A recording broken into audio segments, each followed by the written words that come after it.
শীতকাল এখনও আনুষ্ঠানিকভাবে শুরু না হলেও উত্তরার ফুটপাতগুলোতে এখন যেন উষ্ণতার ছোঁয়া। হালকা শীতের আমেজ শুরু হতেই ভ্রাম্যমাণ কাপড়ের দোকানগুলোতে জমে উঠেছে জমজমাট বেচাকেনা। স্বল্প মূল্যে শীতবস্ত্র কিনতে ভিড় করছেন বিভিন্ন শ্রেণীর মানুষ।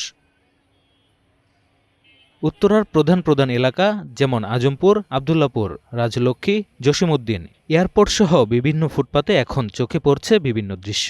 শীতের হালকা আগমনী বার্তার সঙ্গে সঙ্গে হকাররা পসরা সাজিয়ে বসেছেন নানা ধরনের উষ্ণ পোশাকে। ছোট বাচ্চাদের থেকে শুরু করে বড়, মাঝারি, বয়স্ক সকলের জন্যই এখানে মিলছে শীতের কাপড়। পাওয়া যাচ্ছে হালকা শীতের শাল, সোয়েটার, হুডি, জ্যাকেট, মাফলার, কানটুপি, এমনকি কম্বলও। শপিং মলের চড়া দাম এড়িয়ে স্বল্প আয়ের মানুষ থেকে শুরু করে মধ্যবিত্তের অনেকেই তাই ভিড় করছেন এই ভ্রাম্যমাণ দোকানগুলোতে। দরদাম করে সাধ্যের মধ্যে পছন্দের পোশাকটি কিনে নিচ্ছেন তারা।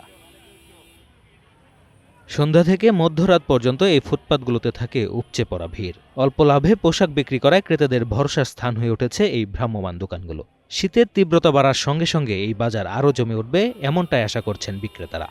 শীত সবাই শুরু হয়েছে, আশা করা যায় বেচাকেনা সামনে আরও ভালো হবে। কাস্টমারের পড়তেছে, চাপ পড়তেছে, ভালোই হবে। মার্কেটের তুলনায় ফুটপাতের কাপড় অনেক ভালো এবং দামও কম আছে। এটা গরিব মানুষের জন্য খুব একটা সহনীয় জিনিস, আপনারা কিনতে পারেন।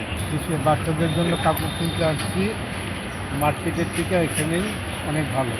স্বল্প আয়ের মানুষের শীত নিবারণের প্রধান ভরসা এই ভ্রাম্যমাণ বাজার। তবে অনেক সময় ফুটপাতের দোকানিদেরও অতিরিক্ত দাম চাওয়ার অভিযোগ করেন ক্রেতারা। এই বিষয়ে প্রশাসনের নজরদারি প্রয়োজন বলে মনে করেন অনেকে।